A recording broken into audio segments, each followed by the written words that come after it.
Support नहीं कर रहा था। जब सब सोच रहे थे ये फिल्म देखेगा कौन, ऐसे वक्त में हैदराबाद के एक प्रोड्यूसर श्री अभिषेक अग्रवाल जी का मुझे फोन आया। उन्होंने मुझसे कहा कि विवेक जी, अगर आप कश्मीर पे फिल्म बना रहे हैं, कश्मीर में जो हिंदुओं का जेनोसाइड हुआ अगर उस पर फिल्म बना रहे हैं, तो मुझे आपसे कुछ नहीं पूछना है, मैं अनकंडीशनली आपके साथ ही फिल्म यूज करने के लिए तैयार। मैं बुलाता हूँ अभिषेक अग्रवाल जी को। उसे मैंने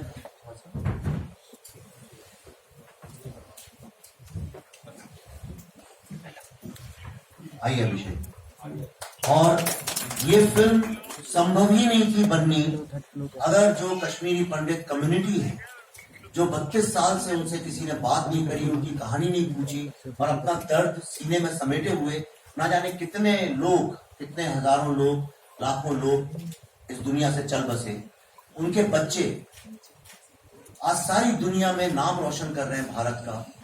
उन सबसे मिलाने का जो दायित्व था, जो नेटवर्किंग थी, जो लॉजिस्टिक्स थी, बिना एक सवाल पूछे, बिना किसी स्वार्थ के जिसको पूरा किया, मैं ग्लोबल कश्मीरी पंडित डायस्पोरा जो 32 साल से अपने हक के लिए, अपने घर, अपनी जमीन पर जाने के लिए लड़ रहे हैं, उसके को फाउंडर डॉक्टर सुरेंद्र कौर, हमारा सौभाग्य की वो कल ही भारत आए, उनको भी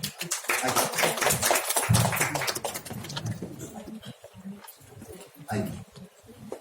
मैं जिस कारण से ये हमने प्रेस कॉन्फ्रेंस की, आप सबने ये देखा, ऐसा कोई नहीं होगा जिसकी आंखें थोड़ी नम ना हो जाए। एक सेकंड आप लोग जरा, मुझे पता है आप, हम भी थोड़ा काम कर रहे हैं। एक सेकंड साइलेंस हो जाइए प्लीज, थोड़ा सा राइट में हो जाए। देखिए, ये कोई ऑर्डिनरी प्रेस कॉन्फ्रेंस नहीं, ये इसकी गरिमा अगर हम बनाए रखेंगे तो आप लोग को भी बहुत आशीर्वाद मिलेगा। मैं आपको ये बताना चाहता हूं, जब ये फिल्म हमारी शुरू हुई तो कोई ऐसा नहीं था जो इस पे विश्वास करता हो इस सब्जेक्ट पे, इसलिए क्योंकि सबका ये विश्वास था कि ऐसा तो कुछ हुआ ही नहीं है, क्योंकि लोगों ने देखा नहीं। मैंने अपने जीवन में ना पढ़ा था, मुझे पता था कश्मीरी पंडित लोगों के साथ ऐसा हुआ है, कश्मीरी हिंदुओं के साथ ऐसा हुआ है। मैं होलोकॉस्ट के बारे में सब जानता था, पर अपने देश में हुए जेनोसाइड के बारे में नहीं जानता। ये फिल्म का क्या रोल रहा है भारत के वर्तमान और भविष्य में, उसके बारे में आपको मैं 2-3 मिनट बताऊंगा। जब हम इस फिल्म को दिखाने या अमेरिका गए, क्योंकि कोविड का वक्त था, भारत में थिएटर सारे बंद थे, फिल्म तैयार थी, तो हमने कहा इस वक्त का यूटिलाइजेशन करते हैं। क्या ये संभव है कि एक फिल्म जो भारत में बनी हुई है वो इंटरनेशनल डिप्लोमेसी के लिए, यानी एक सॉफ्ट पावर की तरह से काम कर सके? जो लोग नहीं जानते उनको मैं बताऊं कि 1945 में जब वर्ल्ड वॉर 2 हुआ था, 1940 और 45 के बीच में, तो अमेरिकन गवर्नमेंट की जो इंटेलिजेंस सर्विस है CIA, उसने व्हाइट हाउस के इंस्ट्रक्शन पे हॉलीवुड के साथ मीटिंग करके हॉलीवुड से रिक्वेस्ट की थी कि ये जो देश की लड़ाई जो है, क्या आप इसमें कोई योगदान दे सकते हैं? और तब सारे हॉलीवुड ने ये कसम खाई थी कि हम ये लड़ाई सॉफ्ट पावर की तरह लड़ेंगे, और सॉफ्ट पावर वर्ड का वहां से इजाद हुआ, वहीं से जो सॉफ्ट पावर की बात होती है चालू। हमारी फिल्म इंडस्ट्री भारत की महान सभ्यता, संस्कृति और हमारी एकता, डाइवर्सिटी को, हालांकि हमारी कई तमाम फिल्मों ने उसके बारे में जिक्र किया है, उसको हाईलाइट किया है, लेकिन एक फिल्म भारत के विरुद्ध आज जो युद्ध चल रहा है, भारत एकमात्र ऐसा राष्ट्र है आज पूरे विश्व में जिसकी ताकत का अंदाजा विश्व को लग चुका है। और आप जानते हैं कॉम्पिटिटिव मार्केट में कोई नहीं चाहता कि दूसरा मार्केट खड़ा हो, दूसरी सभ्यता, दूसरी संस्कृति उनसे ज्यादा बलवान। इसीलिए भारत पे लगातार तरह तरह के अटैक किए जाते रहे, खासतौर पे कश्मीर का मुद्दा। जब मैं 2018-19 में जब अमेरिका का दौरा कर रहा था इसी फिल्म के इंटरव्यूज के लिए, तो वहां पे मुझे न्यूयॉर्क में टाइम्स स्क्वायर में एक बहुत बड़ी, विश्व की सबसे विशाल, प्रतिष्ठित और सबसे एक्सपेंसिव एक होर्डिंग लगी थी फ्री कश्मीर के ऊपर, और उसमें कई सारे भारतीय लोगों के बच्चों ने भी चंदा दिया था, फाइनेंशियली कंट्रीब्यूट किया था। एक न्यूयॉर्क एयरपोर्ट के बाहर लगी थी। अमेरिका में एक बहुत बड़ी कैंपेन चलाई गई थी जो कि भारत को बदनाम करने के लिए, और किस तरह से कश्मीर भारत, अखंड भारत का हिस्सा नहीं है, इसके ऊपर एक कैंपेन चली थी। आपने बहुत आर्टिकल्स पढ़े होंगे वॉशिंगटन पोस्ट, न्यूयॉर्क टाइम्स में, जो भारत के ही कई पत्रकारों ने लिखे थे। तब इस फिल्म को किस तरह से, भाई साहब जरा बंद कर लो जी, किस तरह से इस फिल्म ने कश्मीर में 16 शहरों में स्क्रीनिंग की, जिसको 36 ऑर्गेनाइजेशन 36 कश्मीर यूएस में 36 ऑर्गेनाइजेशन। इतनी अभूतपूर्व बात है। जिस तरह से हॉलीवुड 1945 से पूरे दुनिया में एक सॉफ्ट पावर की तरह लोगों को बता रहा है, आप दुनिया के किसी भी कोने में जाके किसी भी बच्चे से पूछिए विश्व की सबसे महान कंट्री और सबसे स्ट्रांग डेमोक्रेसी कौन सी है। आपको तंजानिया में बैठा बच्चा, कश्मीर में बैठा बच्चा, शिलोंग में बच्चा बैठा, जो उसका कोई पॉलिटिक्स से लेना देना नहीं है, जो ना तो CNN सुनता है ना न्यूयॉर्क टाइम्स पढ़ता है, वो भी आपको बोल देगा अमेरिका। ये कैसे सीखा उन्होंने? ये अपनी फिल्मों की ताकत से अपने देश पे गर्व करना और अपने देश की महानता को पूरे विश्व तक ले जाने का जो जिम्मा हॉलीवुड ने उठाया है, उससे एक सबक लेके हमने भी ये जिम्मा उठाया था कि क्या कश्मीर फाइल्स जो है विश्व में एक डिप्लोमेटिक भारत का सॉफ्ट पावर बन के जा सकती है। और इसीलिए एक जिद के तहत हमने इसको अमेरिका में घूम घूम के सब जगह दिखाया। और हमारा फोकस इंडियन लोगों को दिखाना नहीं था, हमारा फोकस था अमेरिकन को, ब्लैक्स को, व्हाइट्स को, हिस्पैनिक्स को, बाकी लोगों तक ये बात पहुंचाना। और मैं आपको बहुत गर्व के साथ एक बात बताना चाहता हूं, वॉशिंगटन DC में इस फिल्म को देखने के बाद कैपिटल हिल, जिसको विश्व की सीट ऑफ डेमोक्रेसी बोलते हैं, टेम्पल ऑफ डेमोक्रेसी बोलते हैं, और माना जाता है विश्व की सबसे स्ट्रांग डेमोक्रेटिक संस्था है, जो अमेरिका का पार्लियामेंट है, जो नहीं जानते उनके नॉलेज के लिए, उसको कैपिटल हिल बोलते हैं, जहां वहां सारे उनके सेनेटर्स और कांग्रेसमैन बैठते हैं। वहां पे इस फिल्म के लिए एक कांग्रेशनल रिसेप्शन रखा गया। उसमें वो भी कांग्रेसमैन जो कि Kashmir anti India Kashmir campaign में सॉफ्ट इनडायरेक्टली या डायरेक्टली इन्वॉल्व थे, उनको भी आके अपनी स्पीच में कैपिटल हिल की छत के नीचे कहना पड़ा कि this was not an exodus, this was a genocide.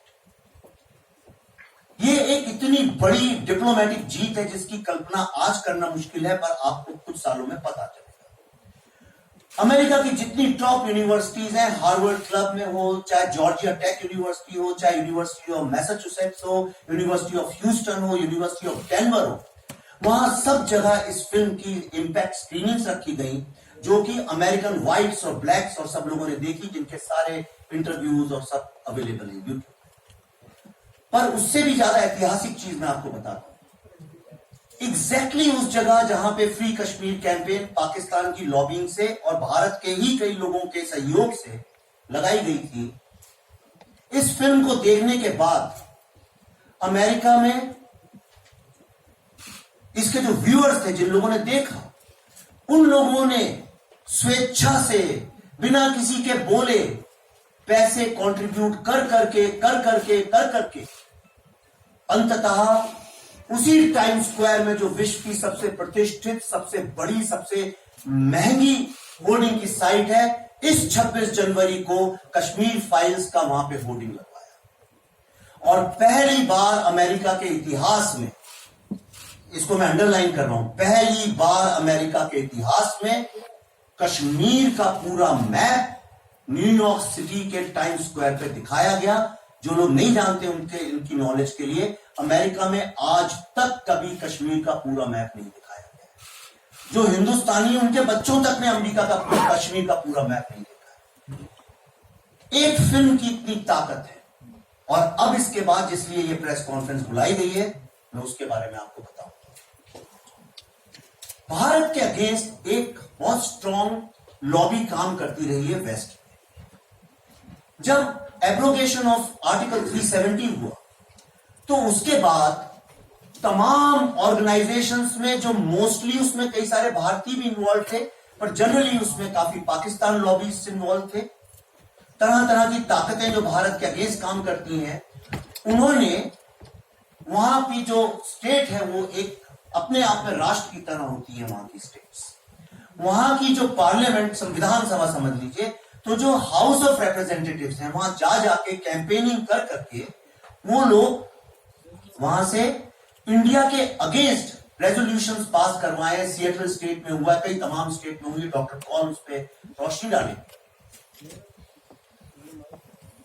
कि इंडिया एक फैशिस्ट गवर्नमेंट है, कश्मीर को जबरदस्ती उसका आधिपत्य रखा है, कश्मीर जो है वो भारत का हिस्सा नहीं है, किस तरह कश्मीर में 4G नहीं है, इंटरनेट नहीं है। और हम लोग भी उसी आर्ग्यूमेंट में फंस गए। हम भी वो झूठे आर्टिकल जो वॉशिंगटन पोस्ट, न्यूयॉर्क टाइम्स में हमारे ही लोग लिखते थे उनमें फंस गए। किसी एक आदमी ने मेन स्ट्रीम में एक सवाल नहीं पूछा, हाँ भाई 4G और इंटरनेट की बात तो जरूर करेंगे, पहले ये बताइए कि जो कश्मीरी हिंदू जिनकी वो जमीन है वो वहां क्यों नहीं है। और अमेरिकन हाउस ऑफ रिप्रेजेंटेटिव्स में भी ये बात नहीं पूछी। ये फिल्म रोड आइलैंड्स एक अमेरिका का सबसे ज्यादा डेमोक्रेटिक, लिबरल और प्रोग्रेसिव स्टेट है। अमेरिका का जो भी डेमोक्रेट प्रेसिडेंट के लिए खड़े होते हैं, मुझे जो बताया गया वहां पे, उनकी जो पहली स्पीच होती है वो रोड आइलैंड से ही शुरू होती है। कैनेडी की भी कैंपेन वहीं से शुरू हुई। वो एक बहुत डेमोक्रेसी गवर्नमेंट है। इंडिया में एक ऐसी मिथ बन गई है कि शायद डेमोक्रेट्स हमें पसंद नहीं करते हैं, लेकिन 2014 के बाद जो एक नए भारत का निर्माण हुआ और खास तौर पे एब्रोगेशन ऑफ 370 के बाद जो ग्लोबल लेवल पे भारत का एक नेतृत्व हुआ है, वो छवि हम तक उसी तरह से नहीं आ पाती है जिस तरह से 32 साल से कश्मीर का सच हमारे पास नहीं आया। तो अब मैं आपको doctor Surendra Kaul, Rhode Island की जो हाउस ऑफ रिप्रेजेंटेटिव है, यानी वहां की जो विधानसभा है, और अमेरिका का स्ट्रक्चर इंडिया जैसा नहीं है, वहां पे जो स्टेट है अपने आप में is a country with a constitution. किसी ने लॉबिंग नहीं की, किसी ने कैंपेन नहीं की, मैं जानता भी नहीं हूं वो कौन लोग हैं जिन्होंने ये किया है। वहां के हाउस ऑफ रिप्रेजेंटेटिव ने हमारे लिए एक प्रोक्लेमेशन इशू किया है, जिसको डॉक्टर सुरेंद्र कौल कल अमेरिका से अपने साथ लेके आए। उसको वहां के मेजॉरिटी लीडर और माइनॉरिटी लीडर, मतलब Democrat leader of the house, Republican leader of the house and the speaker of the house ने उनके ऑफिशियल एम्बलम के साथ उसको सर्टिफाई किया है। इससे बड़ी जीत भारत की अखंडता के लिए पिछले 70 साल में आज तक नहीं हुई। ये इतना ऐतिहासिक मौका है। अगर आप इसकी गंभीरता और इसको समझेंगे तो मेरे ख्याल से हम सब मिलकर भारत का नाम सारी दुनिया में कश्मीर की अखंडता को लेके एकजुट होकर काम कर सकते हैं। अब मैं डॉक्टर सुरेंद्र कौल से चाहता हूं कि वो कहां है, एक सेकंड, राजू सर्टिफिकेट कहां है? Where is that certificate? Where is Raju? वो नहीं, वो ब्लू वाला था। एक सेकंड जरा रुकिए, वो राजू कहां है? बुलाइए जरा उनको। नहीं, एक सेकंड, सॉरी, एक सेकंड। आप क्या, आपके पास यहां होना चाहिए। ये स्पीकर ऑफ द हाउस ने ये भेजा है, जिसको सुरेंद्र जी पढ़ के सुनाएंगे, और मैं चाहता हूं कि इसको पीछे भी अगर आप डिस्प्ले। नमस्कार मैडम प्लीज। इससे पहले मैं एक सेकंड सर, एक सेकंड, आप फोन साइलेंट करें जी। इससे पहले मैं ये आपको पढ़ के सुना। आप सबों ने ये 20 मिनट का डॉक्यूमेंट्री देखा। ये तो बहुत ही छोटा हिस्सा था इस पूरी कैंपेन में। पिछले 32 साल से पूरा हमारा समाज जेनोसाइड और एथनिक क्लिंजिंग होने के बाद छोटे से समाज के हजारों टुकड़े हो गए। एक टुकड़ा जगती में चला गया, एक टुकड़ा दिल्ली में चला गया, एक टुकड़ा जयपुर में चला गया, एक टुकड़ा मुंबई में चला गया, एक टुकड़ा अमेरिका में चला गया, जैसे मैं। मगर ये छोटे से समाज को पिछले 32 वर्षों में इतना झेलना पड़ा। और उससे ज्यादा जो हमारे लिए बहुत ही दर्दनाक था, वो था कि इसके बारे में किसी को कोई जानकारी नहीं।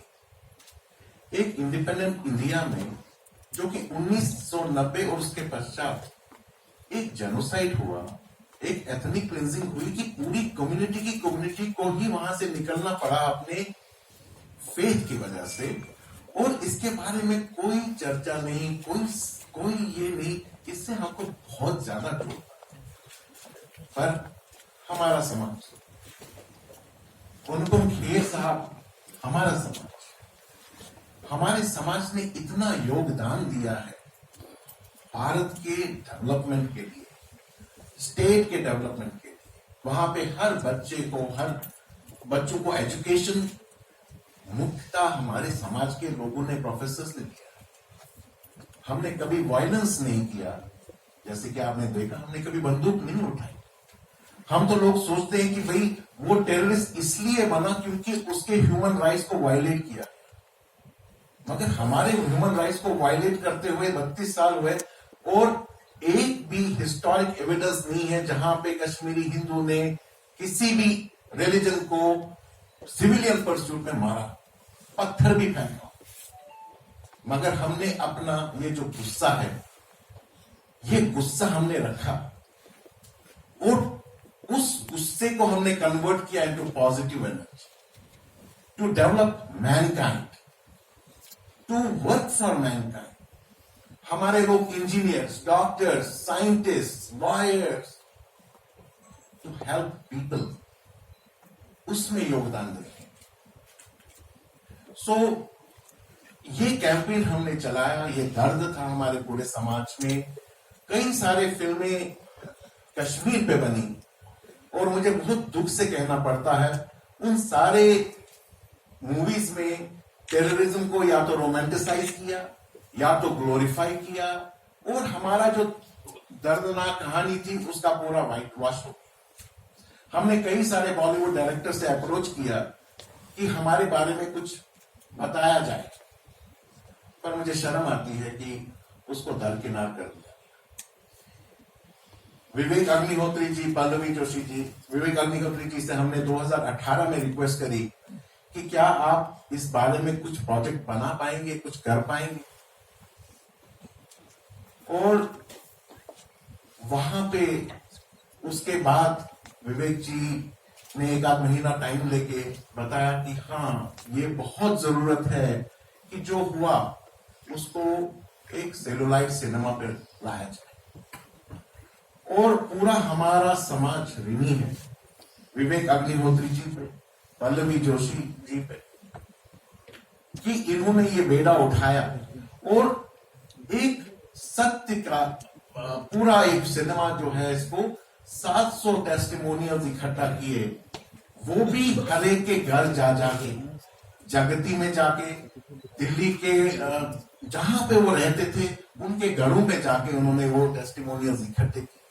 अमेरिका में इतने सारे शहरों में जाके 100 माइल्स उन्होंने ड्राइव किया, उनको पहली बार किसी ने सुना। आप देखेंगे कि पूरे समाज में एक जुनून आया है इस समय और पूरा समाज ये यकीन भी नहीं कर पा रहा है क्या ये सत्य ऐसा हुआ है, क्योंकि पहली बार किसी ने उनकी बात सुनी है। किसी सरकार ने हमारी बात नहीं सुनी, पूरे सिस्टम फेलियर्स के हम शिकार बने और उसको एक्सप्लॉइट किया गया। और हम बहुत ऋणी हैं, धन्यवाद देते हैं विवेक अग्निहोत्री जी को, पल्लवी जोशी जी को कि ऐसा किया।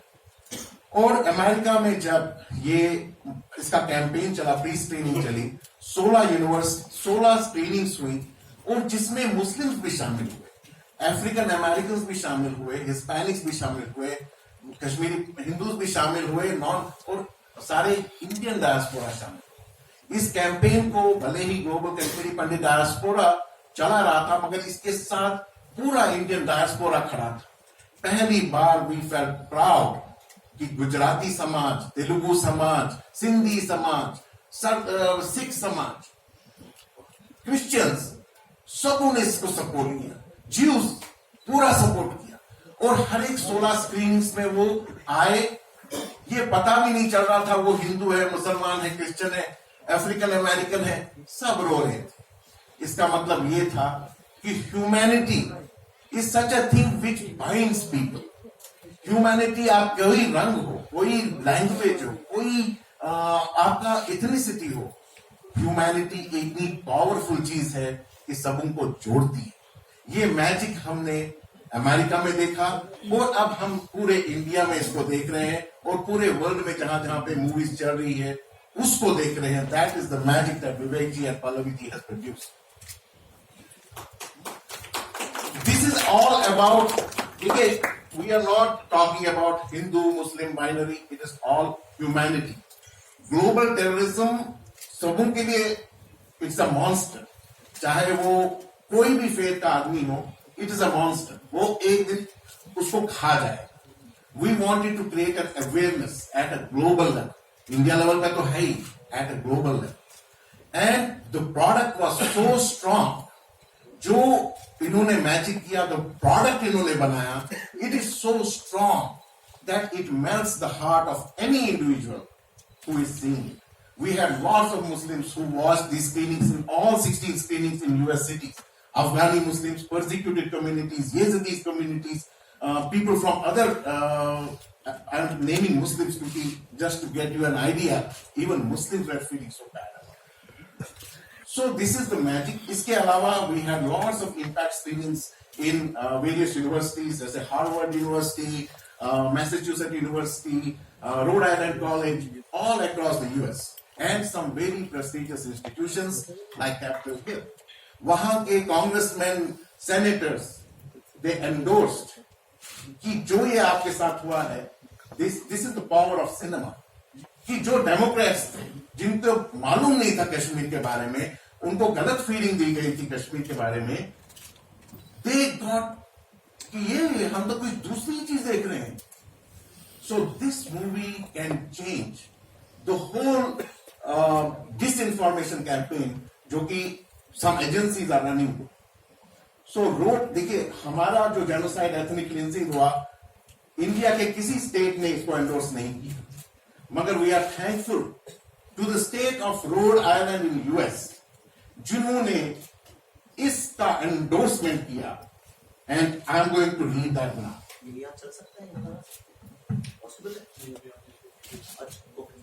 This is the picture. This is one endorsement. इसके अलावा there has been endorsements from many states and governors जिन्होंने जहां जहां पे स्क्रीनिंग हुई उन्होंने प्रोक्लेमेशन दिया है विवेक जी को, appreciating what he has done for humanity. Now I am going to read it out. State of Rhode Island citation.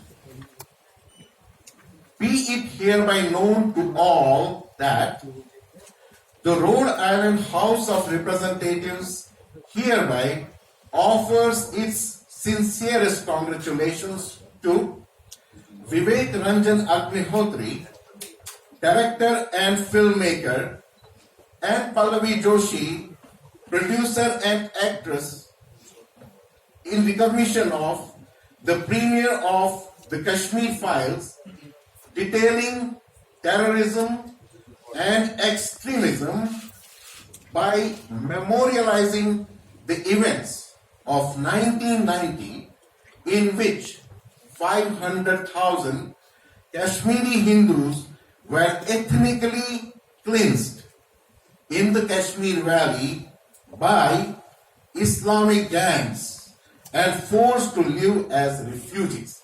Let me read it again. So in recognition of the premiere of the Kashmir Files detailing terrorism and extremism by memorializing the events of 1990 in which 500,000 Kashmiri Hindus were ethnically cleansed in the Kashmir Valley by Islamic gangs and forced to live as refugees.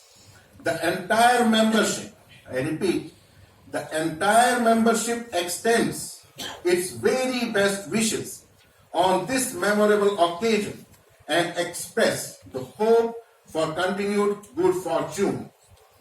Given this day at the State House of Providence, Rhode Island, proposed by Representative Brian Patrick Kennedy, Speaker pro tempore, and signed by A. Joseph Shekarchi, Speaker of the House, signed by Christopher R. Blazinski, Majority Leader, Blake A. Filippi, Minority Leader. So this is from the whole state of Rhode Island. That is the endorsement that no state of India has recognized or endorsed. Our country has not endorsed, but other foreign countries, they are endorsing our flag. So thank you so much. I'll give back to Vivek. मैं इसके बाद चाहता हूँ सब लोग इसको आपके सामने पकड़े, आप फोटो खींच सकते हैं और इसकी डिजिटल कॉपी भी आपको मिल जाएगी। पर एक पॉइंट मैं फिर से दोबारा तिबारा जिंदगी भर हाईलाइट करना चाहता हूं। आप पूरी दुनिया रुआंडन जेनोसाइड के बारे में जानती है, आर्मीनियन जेनोसाइड के बारे में जानती है। हमारे राष्ट्र में हमको ये डिसाइड करने की एक जेनोसाइड है, कोई खड़ा नहीं हुआ था इतने सालों से। कहीं भारत के जो लोग एकजुट हुए पिछले 5-6 साल, जो भारत के सामान्य middle class, lower middle class, non English speaking छोटे शहर के लोग, मैं भी वही हूं, अनुपम खेर जी भी वही है, हम दोनों को भी अभी अंग्रेजी बोलने में काफी परेशानी है। सॉरी, आपको अंग्रेजी की जरूरत नहीं। तो जो भारत का जन जन है, ऐसा कुछ भारत में निश्चय कर लिया गया था, उसकी आवाज तो सुनेंगे नहीं, बाकी सबकी आवाज सुनी जाए। चंद लोग, मुट्ठी भर लोग डिक्टेट करते थे कि क्या सही है क्या गलत है, पर जो ये एक नई चेतना, एक नया नेतृत्व, एक नई एकजुट होकर आगे बढ़ने की जो हमारी फीलिंग है, मैं ये शब्द इसलिए इस्तेमाल कर रहा हूं कि अब ये वक्त आ गया भारत समझे यूनाइटेड होने का मतलब क्या है। एक फिल्म ने सारे भारतीयों को, 80 साल की महिलाओं से लेकर 18 साल के लड़कियों लड़कों को एक फिल्म ने इस तरह जोड़ा है कि आज मैं एक वीडियो अभी डालूंगा थोड़ी देर में, उसमें व्हाइट्स ब्लैक्स सारी दुनिया के रो रहे हैं, चिल्ला रहे हैं, कह रहे हैं ये हमको पहले क्यों नहीं बताया इंडिया के लोगों ने। जब डॉक्टर साहब एक बहुत बड़े डेमोक्रेट लीडर से मिलने गए थे, और वो इंडियन कॉकस के चेयर भी हैं मिस्टर मार्क वार्नर, उन्होंने इनसे यही बात बोली थी कि पाकिस्तान के तो लोग रोज आके हमें बताते हैं कि कश्मीर क्यों भारत का हिस्सा नहीं है। भारत की पुरानी सरकारों ने एक बार भी हमको ये नहीं बताया कि भारत का अखंड हिस्सा है कश्मीर, और ये पहली बार हमें जानने को मिल रहा है। ये जो सर्टिफिकेट है, आज इसकी वैल्यू कोई समझे ना समझे, लेकिन आपको एक बात बता रहा हूं, यहां से एक नया अध्याय शुरू होता है। जो काम भारत की पुरानी सरकारें करने में फेल हो गई, वो अमेरिका की सबसे डेमोक्रेट, लिबरल और प्रोग्रेसिव और सेकुलर स्टेट ने करके दिखाया है, जिन्होंने डायरेक्टली, जो लोग अंग्रेजी नहीं जानते, उसमें लिखा है कि जो 5,000 कश्मीरी हिंदू, 5 लाख कश्मीरी हिंदू जिनका जेनोसाइड इस्लामिक गैंग्स, अमेरिका में टेररिज्म के लिए गैंग्स वर्ड भी यूज होता है अधिकतर, इस्लामिक गैंग्स ने किया है, उसके लिए ये एक सर्टिफिकेट सर्टिफाई किया गया है। इसके बाद अगर कोई कहता है कि कितने लोग मरे कितने नहीं मरे, इस पे बहस, अगर कोई कहता है कि नहीं ये ऐसा हुआ था वैसा हुआ था, ये सब एक पॉलिटिकल झूठ है। हमको we have to call out the religious terrorism जिसके हम सब विक्टिम्स। मैं चाहता हूं खेर साहब हम सब इसे पकड़ें। आइए अभिषेक की, आप सब इसकी फोटो खींच सकते हैं। ये ऐतिहासिक फोटो, इसका दोस्तों, इसका महत्व सिर्फ इसलिए नहीं है कि इसको एक अमेरिकन ने दिया, इसका महत्व ये है, इसका सबसे बड़ा महत्व जो है कि हमें इस बात को बार बार डंके की चोट पर छाती पीट पीट के बोलना पड़ा पिछले 32 साल से कि 5 लाख कश्मीरी पंडितों को निकाल दिया गया है, बार बार बोलना पड़ा। ये आदित्य राजपाल यहाँ पर खड़े हैं, आपके दोस्त हैं, ये इनको बोलना पड़ा, ग्लोबल कश्मीरी डायस्पोरा के लोगों को बोलना पड़ा, अशोक पंडित को बोलना पड़ा, अपने सुशील पंडित को बोलना पड़ा, लेकिन आज इस सर्टिफिकेट से इसकी हिस्ट्री में बात होगी, इसलिए इसका इंपॉर्टेंट है, इसलिए हम सब इसके साथ खड़े हैं।